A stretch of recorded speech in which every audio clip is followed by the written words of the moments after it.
E aí, pessoal? Tudo bem com vocês? Prontos para mais um mergulho profundo aqui com a gente? Hoje o tema é daqueles que mexem com a imaginação, que provocam debates acalorados, abduções alienígenas. A gente recebeu um material super diversificado para esse episódio. Tem relatos de pessoas que afirmam ter vivido essa experiência, tem análise de quem é cético e questiona tudo. E tem até umas estatísticas que, olha, são de levantar a sobrancelha. Nossa missão hoje é vasculhar essas fontes, separar o joio do trigo, tentar entender o que de mais importante e fascinante existe por trás dessas histórias. Estão preparados para embarcar nessa aventura com a gente? Opa, um prazer enorme estar aqui para mergulhar nesse universo tão intrigante das abduções alienígenas. Vamos juntos analisar essas diferentes perspectivas que você trouxe e descobrir o que podemos extrair de significativo de tudo isso. Perfeito. Então vamos começar do começo, né? A gente tem que ter uma base sólida. Um dos textos que a gente recebeu define o que seria, na verdade, uma abdução alienígena. E ele já aponta os dois lados dessa moeda.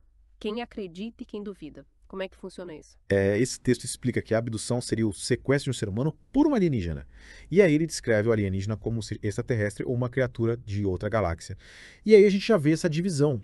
De um lado temos os crentes, que defendem a existência real dessas abduções e geralmente associam isso a exames físicos invasivos, pesquisas reprodutivas e por aí vai. Alguns chegam a falar em acompanhamento governamental. Do outro lado, a gente tem os céticos, que descartam totalmente a ideia de alienígenas. Para eles, essas abduções não passam de sonhos, alucinações ou até mesmo fraudes. Uma baita polarização, né? É interessante como esse tema divide opiniões. Mais as provas. O que as fontes que a gente recebeu dizem sobre as evidências? Que é alguma coisa concreta ou é tudo muito nebuloso? Olha, um dos textos classifica as provas como inconclusivas. A probabilidade de o fenômeno ser paranormal também fica no ar. O interessante é que esse mesmo texto traz uma lista de elementos que são comuns nos relatos de quem diz ter passado por uma abdução. E eu te pergunto, quais esses elementos te chamaram mais atenção? Fórios, viu? Me chamou a atenção a tal paralisia do sono, que aparece em muitos relatos. As pessoas falam também da presença de um OVNI, de serem tirados da cama, de sentirem que estão flutuando. E aí tem a descrição dos seres alienígenas, os exames médicos em mesas dentro de naves, a coleta de fluidos, implantes, e por aí vai. Alguns até mencionam avisos sobre o futuro da Terra. E tem gente que relata ter desenvolvido habilidades psíquicas ou até mesmo transtorno de estresse pós-traumático depois do suposto evento. É muita informação, e o que me deixa intrigada é que esses elementos se repetem em vários relatos. É bem isso que mexe com a gente. Como é que relatos de pessoas diferentes, sem nenhuma conexão aparente, podem ter tantos pontos em comum? Uma das fontes questiona se essas pessoas estariam buscando a atenção da mídia e inventando essas histórias para se promover. O que a gente pode concluir sobre isso analisando o material que a gente tem? Um ponto que me parece crucial é que a maioria prefere o anonimato. Eles não querem aparecer, não dão entrevistas, não buscam fama nem dinheiro. Isso meio que contraria a ideia de que tudo é invenção para ganhar notoriedade, não acha? Totalmente. Inclusive, tem um texto que fala sobre o Dr. John Mack, um professor de psiquiatria de Harvard, vencedor do Pulitzer. Ele acreditava na veracidade de muitos relatos e chegou a detalhar 13 casos no livro dele, Abduction. O Dr. Mack destacava que os pacientes dele não apresentavam sinais de doenças mentais e vinham de origens diversas. O que te impactou mais nessa perspectiva de um profissional tão renomado? Olha, é impressionante ver um cara com bagagem do Dr. Mack, um professor de Harvard, dando crédito a esses relatos. Ele associava o fenômeno a uma possível evolução da consciência. E apesar de admitir que não entendia os objetivos dos alienígenas, ele acreditava na realidade das experiências, mesmo que o significado disso fosse algo além da nossa compreensão atual. É claro que essa postura dele gerou controvérsia e críticas, principalmente dos céticos. Qual era o principal argumento deles contra a ideia de abdução? Um dos textos destaca a crítica central dos céticos. Eles argumentam que a experiência de abdução seria apenas uma manifestação do subconsciente, uma invenção da mente, sabe? Eles traçam um paralelo com as antigas crenças em seres fantásticos. Tipo, assim como os duendes não eram reais, os alienígenas também não seriam. O texto pondera, porém, se seria justo a gente descartar todos os relatos como falsos, já que existe uma certa coerência entre eles e, na maioria dos casos, as pessoas não querem se promover. É um questionamento válido. Bom, mudando um pouco o foco da nossa conversa, um dos textos que a gente recebeu fala sobre a história do fenômeno OVNI e como ele se relaciona com momentos históricos específicos. Você pode nos guiar por essa linha do tempo? Sim, claro. Esse texto explica que, embora relatos de objetos voadores não identificados existam desde a antiguidade, o termo OVNI e o fenômeno como conhecemos hoje ganharam força mesmo depois da Segunda Guerra Mundial. O professor Greg Gisin, que é citado no texto, argumenta que o período pós-guerra Com o surgimento de tecnologias como aviões, a jato, foguetes, a Guerra Fria e o medo da bomba atômica, criou um clima de apreensão e incerteza. Nesse contexto, a ideia de tecnologias avançadas e desconhecidas, possivelmente extraterrestres, acabou se popularizando. O primeiro avistamento de discos voadores que teve grande repercussão aconteceu em 1947. A partir daí, a gente vê um padrão: picos de relatos de OVNIs seguidos por uma queda no interesse da mídia. Ou seja, dá para dizer que o contexto histórico e tecnológico da época influenciou a forma como a gente percebe e interpreta esses fenômenos. Falando em percepção, tem um artigo aqui que traz dados curiosos sobre os pontos críticos de abdução nos Estados Unidos. A lista de estados me surpreendeu. É verdade. Esse artigo usa dados do National UFO Reporting Center para ranquear os estados americanos com maior probabilidade de relatos de avistamento de OVNIs, o que eles associam a uma maior chance de sequestro extraterrestre. A Califórnia está no topo do ranking, seguida por Washington e Flórida. Eles até calculam a probabilidade geral de abdução nos EUI, e é surpreendente. A chance é maior do que ser atingido por um raio ou atacado por um tubarão. O curioso é que em Nevada, onde fica a Área 51, aparece só em 10º lugar.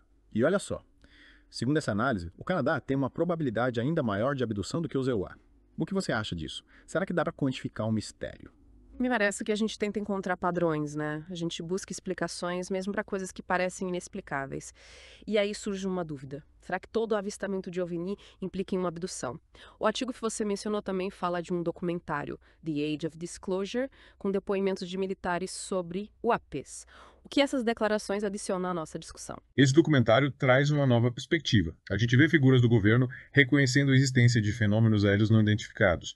Alguns até sugerem que essas naves estariam monitorando as nossas tecnologias. Tem um membro do Programa de Identificação Avançada de Ameaças Aeroespaciais que fala numa possível corrida armamentista interestelar e até numa campanha de desinformação do governo.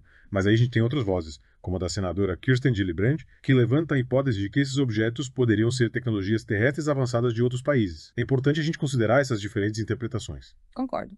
Bom, e a gente não pode deixar de falar de um dos casos mais famosos de suposta abdução, o da Linda Napolitano.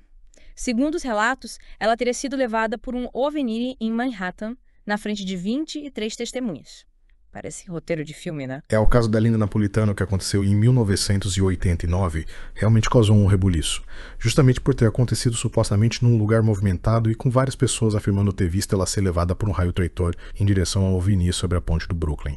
O pesquisador Bud Hopkins teve um papel central na divulgação do caso, mas a história é controversa. Tem um documentário recente que questiona a veracidade dos fatos e dá destaque à visão crítica da ex-esposa do Hopkins, a Carol Raine. Ela critica a metodologia e a falta de imparcialidade do ex-marido. As alegações da Napolitano eram bem detalhadas. Ela falava de encontros com supostos agentes do governo que teriam presenciado o sequestro de um exame de raio-x que mostrava um implante alienígena e até moveu um processo contra a Netflix. E aí a gente tem a visão do sociólogo Pablo Vergel sobre o Bud Hopkins. Ele descreve o Hopkins como uma figura fundamental na onda de sequestros nos EUA, mas questiona os métodos de hipnose que ele usava e a postura excessivamente crédula dele. Exatamente. O Vergel levanta a possibilidade de o Hopkins ter influenciado as memórias dos abduzidos, usando a hipnose de forma sugestiva. E ele critica a falta de rigor científico nas investigações. Ele também cita um estudo que encontrou paralelos entre a história da Napolitano e um romance de ficção científica da época, o que coloca em xeque a autenticidade do caso. A própria ex-esposa do Hopkins, no documentário, expressa preocupação com a vulnerabilidade das pessoas que buscavam ajuda nele e questiona a integridade do ex-marido. É incrível como um único caso pode gerar tantas interpretações diferentes e controversas. A gente mergulhou em vários relatos, análises, dados estatísticos, e aí eu te pergunto, olhando para tudo isso, qual seria o panorama geral que a gente pode traçar para quem está nos acompanhando? O que a gente vê é um fenômeno que persiste, que desafia as explicações tradicionais. Os relatos, apesar de serem consistentes, ainda não oferecem provas conclusivas para a ciência. As reações a esses relatos são diversas, variando da crença absoluta ao ceticismo extremo, e são influenciadas por fatores históricos, culturais e psicológicos. É importante a gente ter a mente aberta para a possibilidade do desconhecido, mas também usar o senso crítico para avaliar as evidências. É isso aí, mais um mergulho profundo concluído com sucesso. A gente explorou as várias faces das abduções alienígenas, vimos relatos, análises céticas, dados estatísticos, vimos como esse tema se entrelaça com a história da tecnologia, a Guerra Fria e a nossa busca por respostas. E a gente percebeu que acreditar ou não na existência literal de abduções, o fenômeno em si nos revela muito sobre a natureza da crença, a influência do contexto social e a nossa eterna curiosidade pelo desconhecido. Exatamente. Para você que acompanhou a gente nessa jornada, fica a reflexão. Esses relatos persistem ao longo do tempo em diferentes culturas, mesmo sem provas científicas definitivas. O que essa busca incessante por respostas sobre abduções alienígenas nos diz sobre a humanidade e sobre os nossos anseios mais profundos. Pense nisso, continue explorando o mundo ao seu redor com curiosidade e senso crítico. A gente se encontra no próximo mergulho. Até lá! Gente, encontro vocês em outro podcast. Não esqueçam de se inscrever no nosso canal.